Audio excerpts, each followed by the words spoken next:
আসসালামু আলাইকুম বন্ধুরা, আজকে আবারও একটা রান্নার রেসিপি নিয়ে আপনাদের সামনে চলে এসেছি।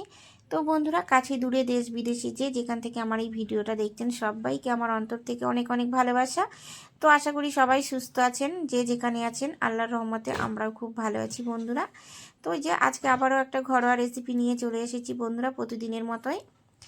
তো আজকে পেঁপে দিয়ে আলু দিয়ে মনোপিয়া মাছের রসা বানিয়ে আপনাদের সঙ্গে শেয়ার করব। আপনারা পুরো ভিডিওটা দেখতে থাকুন বন্ধুরা। তো এখানে আমি তরকারি শেষের লুকটা প্রথমেই আপনাদের সামনে তুলে ধরেছি বন্ধুরা। তো চলুন মূল পর্বে যাওয়া যাক। তো এখানে আমি পেঁপে আলু কেটে ধুয়ে একদম পরিষ্কার করে নিয়েছি বন্ধুরা। আর এখানে মনোপিয়া মাছটাকে কেটে ধুয়ে পরিষ্কার করে নিয়েছি, আগে থেকে লবণ মাখিয়ে রেখেছিলাম বন্ধুরা। তো এদিকে আমি কড়াটা বসিয়ে দিয়েছি, আর কড়াতে দিয়ে দিলাম পরিমাণ মতো সরিষার তেল। তেলটা আমার গরম হয়ে গেছে, মাছগুলোকে আমি একে একে দিয়ে দিলাম বন্ধুরা। তো মাছগুলোকে খুব ভালো করে উল্টে পাল্টে লাল লাল করে ভেজে নেব। তো এদিকে মাছগুলো আমার ভাজা হয়ে গেছে, অবশিষ্ট মাছটা ওই একই পদ্ধতিতে ভেজে নেব বন্ধুরা। এদিকে আমার মাছ ভাজাটা একদম কমপ্লিট বন্ধুরা। তো ওদিকে ওই মাছ ভাজা তেলের মধ্যেই আমি দিয়ে দেবো পেঁয়াজ কুচি আর কাঁচা লঙ্কা কুচি। তো এদিকে দিয়েও দিলাম বন্ধুরা, আজকের ফোড়নে বেশি কিছু ব্যবহার করিনি। তো পেঁয়াজটাকে আর কাঁচা লঙ্কাটাকে একটু লাল লাল করে ভেজে নেব বন্ধুরা। এদিকে পেঁয়াজ লঙ্কা আমার ভাজা হয়ে গেছে, আর কেটে ধুয়ে রাখা পেঁপে আর আলুগুলোকে আমি একেবারে দিয়ে দেব বন্ধুরা। আজকে আলাদা করে আর ভেজে নেব না। তো পেঁপে আলুটাকে তেলের সঙ্গে খুব ভালো করে আমি ভাজা ভাজা করে নেব। তো বন্ধুরা, আমার যে প্রতিদিনের ঘরোয়া রান্না আপনাদের সঙ্গে শেয়ার করে থাকি, সেরকমই আজকেও একটা রান্না আপনাদের সঙ্গে শেয়ার করছি বন্ধুরা। তো আমার এই ঘরোয়া রেসিপিগুলো আপনাদের কেমন লাগে অবশ্যই কমেন্ট করে জানাবেন।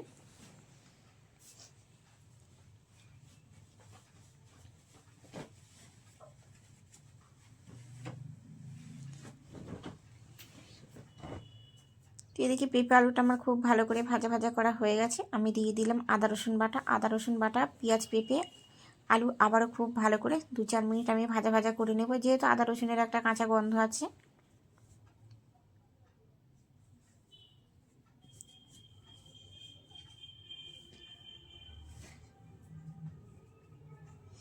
তারপর এদিকে দিয়ে দেবো গুঁড়ো মশলা। তো প্রথমেই দিয়ে দিলাম হলুদ গুঁড়ো, জিরে গুঁড়ো, ধনে গুঁড়ো, আর কালারের জন্য দিয়ে দিলাম কাশ্মীরি লঙ্কার গুঁড়ো। তো সব কিছু দেওয়ার পরে আমি মশলার সঙ্গে খুব ভালো করে মিশিয়ে নিলাম। এদিকে দিয়ে দেবো অল্প করে একটু জল। জল দিয়ে আমি একটু পেঁপে আলুটা কষে নেব।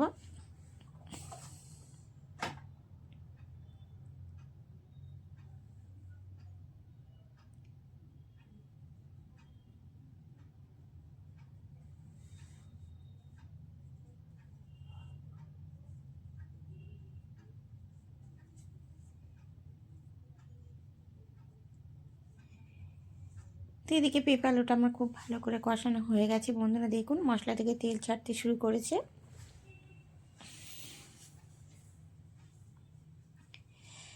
যে সমস্ত বন্ধুরা আমার ভিডিওটা দেখতে দেখতে এই পর্যায়ে চলে এসেছেন, লাইক করনি বা লাইক দিতে ভুলে গেছে, তো বন্ধুরা প্লিজ ছোট্ট করে একটা লাইক করে দেবেন, কারণ আপনাদের একটা করে লাইক আমার কাছে অনেকটাই মূল্যবান। আর আপনাদের একটা করে লাইক আমার কিন্তু অন্য একটা ভিডিও বানানোর জন্য উৎসাহিত করে বন্ধুরা। যদি ফেসবুক থেকে দেখে থাকেন অবশ্যই আমার চ্যানেলটিকে ফলো করে দেবেন, আর ইউটিউব থেকে দেখে থাকলেন তো আমার চ্যানেলটিকে অবশ্যই সাবস্ক্রাইব করে দেবেন বন্ধুরা। তো এদিকে আমি দিয়ে দিলাম পরিমাণ মতো জল। আমার চ্যানেলে যদি কোনো বন্ধু নতুন হয়ে থাকে তো অবশ্যই আমার চ্যানেলটিকে সাবস্ক্রাইব করে আমার পাশে থাকবেন বন্ধুরা। আর আমার ভিডিওর কোনো জায়গার কোনো অংশ যদি এতটুকু ভালো লেগে থাকে তাহলে অবশ্যই আপনাদের মতামতটা আমার কমেন্ট বক্সে রেখে যাবেন। তো এদিকে আমার পেঁপে আলু খুব ভালো করে সিদ্ধ হয়ে গেছে বন্ধুরা। তো এই পর্যায়ে আমি দিয়ে দেব ভেজে রাখা মাছগুলোকে, আমি একে একে দিয়ে দেব।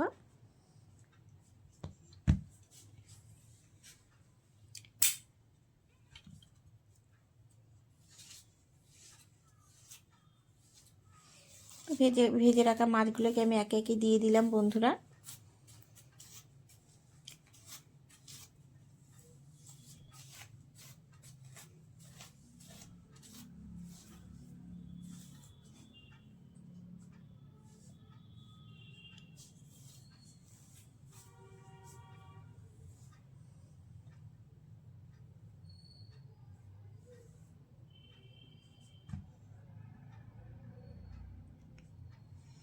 তো এদিকে তরকারিটা আমার একদম হয়ে গেছে বন্ধুরা। দেখুন পেঁপে দিয়ে আলু দিয়ে মনোপিয়া মাছের রসা। তো আমার রেসিপিগুলো যদি আপনাদের ভালো লেগে থাকে তাহলে অবশ্যই লাইক কমেন্ট শেয়ার এবং সাবস্ক্রাইব করে আমার পাশে থাকবেন বন্ধুরা। দেখা হচ্ছে অন্য কোনো রেসিপির সঙ্গে। ততক্ষণ আপনারা ভালো থাকবেন, সুস্থ থাকবেন আর সাবধানে থাকবেন বন্ধুরা। আর অবশ্যই আমার ভিডিওটা পুরো দেখার জন্য অনুরোধ রইল বন্ধুরা, কেউ স্কিপ করে দেখবেন না। আজকের মতো আল্লাহ হাফেজ।